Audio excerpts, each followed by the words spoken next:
UFC 307, Alex Pereira versus Khalil Roundtree Jr. for the light heavyweight belt, live this Saturday night in Salt Lake City, Utah. Let's take a look at this card. First fight of the night, Tim Means versus Court McGee. Some of the veterans kicking off the card. Tim Means made his UFC debut back in 2012. Still going, still fighting. 15-13 is his record. His last fight was a loss against Uros Medic. Before that, he had a win against Andre Fiallo. Third round knees and punches. Is there some gas still left in the tank for Tim Means? Oh. Let's see. He's facing Court McGee, another veteran of the UFC. And he made his debut back in 2010. He is 10-12 in the UFC on a 3-fight losing streak to Alex Morono, Matt Brown, and Jeremiah Wells. I don't mind these fights of the old veterans scrapping it off early first fight of the night. Don't mind these. Good little scrap there. I'll be looking forward to that one. Up next, Ovin St. Preux versus Ryan Superman Spann. Ovin St. Preux made his UFC debut in 2013. He is 15-12 in the UFC, coming off a win against Kennedy Nzechukwu. For that, he lost to Philip Lins. And lost a grappling competition against Andre Petrosky and a win against Mauricio Shogun Rua. And he will be facing Ryan Superman Spann. Ryan is 7-5 in the UFC with his last. He's on a 3-fight losing streak too. There's Bogdan Guskov, Anthony Smith, and Nikita Krylov. This is a rescheduled fight. They were supposed to fight a couple of weeks ago. I think one of them got injured or hurt or a medical condition on the night of the fight, so they rescheduled it for 307. No. Another good little veteran scrap to kick the night off here. And then after that, we got Carla Esparza versus Tisha Pennington. And then Alex Hernandez versus Austin Hubbard. And then Ihor Potieria versus Cesar Almeida. Marina Rodriguez versus Isamin Lucindo. And then we get to the featured bout of the prelim, Stephen Thompson versus Joaquin Buckley. Stephen Thompson, Wonder Boy, karate specialist. He's 12-7 in the UFC, coming off a loss to Shavkat Rakhmonov. Shavkat Rakhmonov possibly should be fighting for? No. Coming off a loss to Shavkat Rakhmonov. Before that, he did beat Kevin Holland, lost to Bilal and Gilbert. Yeah, so then he will be facing Joaquin Buckley, who is on a good fight win streak here. He's 9-4 in the UFC. He's got 4 wins in his past 6. 2 of those coming by finish, and 2 of them coming by decision.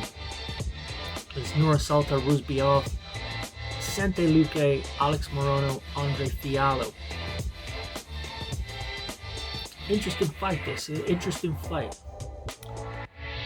And then after that, main card, Roman Dolidze versus Kevin Holland. Roman Dolidze, the Georgian. He is 7-3 in the UFC, coming off a win against Anthony Smith. Lost to Nasruddin Imanov and Marvin Vettori. Beat Jack Manson, Phil Hawes, Kyle Dorcas. He is facing the always game, always ready, Kevin Holland. This guy's one of my favorite fighters, lads. This guy, he will fight anybody, anywhere, any day, anytime. You gotta love that about a fighter, man. This guy doesn't turn down fights. scraps everyone. He's 13-8 in the UFC. But his last performance was against Michał Orzeszczuk, and he beat him by technical armbar in round 1. And before that, he lost to Michael Venom Page, Jack Della Maddalena, beat Michael Chiesa, Santiago Ponzinibbio, lost to Stephen Wonderboy Thompson and Hamza Chimaev. Like I said, man, this guy will fight anybody, any day, anytime, any place. Should be a good scrap there. After that, Kayla Harrison versus Ketlen Vieira. Kayla Harrison making her second appearance in the UFC. The decorated American top team and former PFL champion. She went 15-1 in the PFL. She was 1-0 in the UFC. That win came against Holly Holm by second round rear naked choke. She looked pretty good in that fight. Now she's back again to fight Ketlen Vieira, who is 8-3 in the UFC, coming off a win against Pani Kinzad, lost to Raquel Pennington, beat Holly Holm, and Miesha Tate. Interesting fight. This I think that's a good scrap there. Good test for Kayla Harrison in her second outing in the UFC. She's a huge favorite. Goodness me, minus 800 favorite. Ketlen Vieira is a plus 550. So I don't know. Well, we'll see. We'll see what happens. And after that, Jose Aldo versus Mario Bautista. The UFC Hall of Famer, Jose Aldo, the legend of the game. He is 14-7 in the UFC. Made his debut in 2011, man. This guy's been fighting for ages. Before that, in the WBC, he was 8-0. He's had a couple of good fights in his last couple. Jonathan Martinez, and he went to boxing for a little bit. Beat a couple of boxers. Beat former UFC fighters too. Jeremy Stevens. His last defeat in the UFC was to Merab Dvalishvili, who is the current champion. We all saw what he did to Sean O'Malley in his last fight out. His only other defeat to that was Peter Yan and Marlon Moraes and Alexander Volkanovski. Top level fighters there. So, but he is facing Mario Bautista, who is 8-2 in the UFC. He is on a 6-fight win streak, and 3 of those wins have come by first round submission, 2 by rear naked choke and 1 by armbar, while the rest of them have come by unanimous decision. And Ricky Simon, Damon Blackshear, Guillermo Canetti, Benito Lopez, Brian Kelleher, and Jay Perrin. And this is a tough test for Jose Aldo, and also a tough test for Mario Bautista. This should be a good scrap here. This should be it's a good test for both these lads. You know, if Jose Aldo wins this fight, is he back in contention for a title shot? Who knows? We will find out. And then after that, we got the co-main event: Raquel Pennington versus Juliana Pena. Raquel Pennington.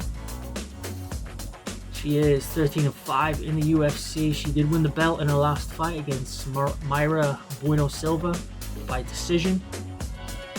And before that, she was on a bit of a tear as well. She on a 6-fight winning streak also. Her last defeat came against Holly Holm. And then her opponent, Juliana Pena, who is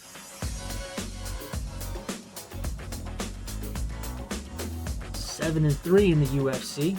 Made her debut in 2013. She's coming off a loss to Amanda Nunes, and she beat Amanda Nunes for the belt after that Ultimate Fighter series that they did together, which was pretty good. And then she got the rematch against Amanda Nunes. Got the rematch. She beat her by decision and then retired. So yeah, they're giving Juliana Pena another shot, huh? This should be an interesting fight. Not the best fight in the world, but it is what it is. And then we get to the main event of the evening. Everybody came to see Alex Pereira versus Khalil Roundtree Jr. The challenger, Khalil Roundtree Jr., is 9-5 in the UFC.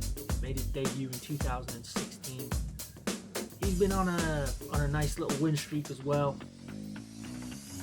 After losing to Morrison Prachnio, however you say it. He went on to beat Modestas Bukauskas with that kick that a lot of people say should be illegal, but it is combat sport, is what it is. Carl Robinson, Dustin Jacoby, Chris Daukaus, and Anthony Smith in his last fight. Now he's finished pretty much all of these wins that he's had in these last 5 fights, except for Dustin Jacoby. Dustin gave him a good scrap, went to a split decision, but round 2, round 1, round 3. Could definitely see why they are giving him the title shot, even though he's ranked considerably lower in the rankings than Pereira. Obviously, Pereira's the champion, but yeah, I mean, I can see why. I could definitely see why, but look who he's fighting. Alex Portan Pereira. This dude, I personally think this guy's the superstar of the UFC right now. I think he's the best fighter in the UFC. I think the most eyes are on him. He's the most entertaining fighter, most finishes. His record in the UFC is 8-1. He only started fighting in the UFC in 2021 too. His last fight against Yuri Prochazka, second round head kick made 13 seconds into the round. That was insane. And before that was against Jamal Hill. The left hook and knocked Jamal Hill down, and he had that low blow, and he told Herb Dean, no, I got this. And went out and did what he did. And this guy's insane. And then he won the belt against Yuri Prochazka. Left hooks and hammer fists and elbows in round 2. And then before that, he went to a split decision against Jan Blachowicz. Again, close fight again, and did lose to Israel Adesanya. Good strike, good fight there by Izzy. Finally came back, but I don't think Izzy was the same. I don't think Izzy's been the same after that.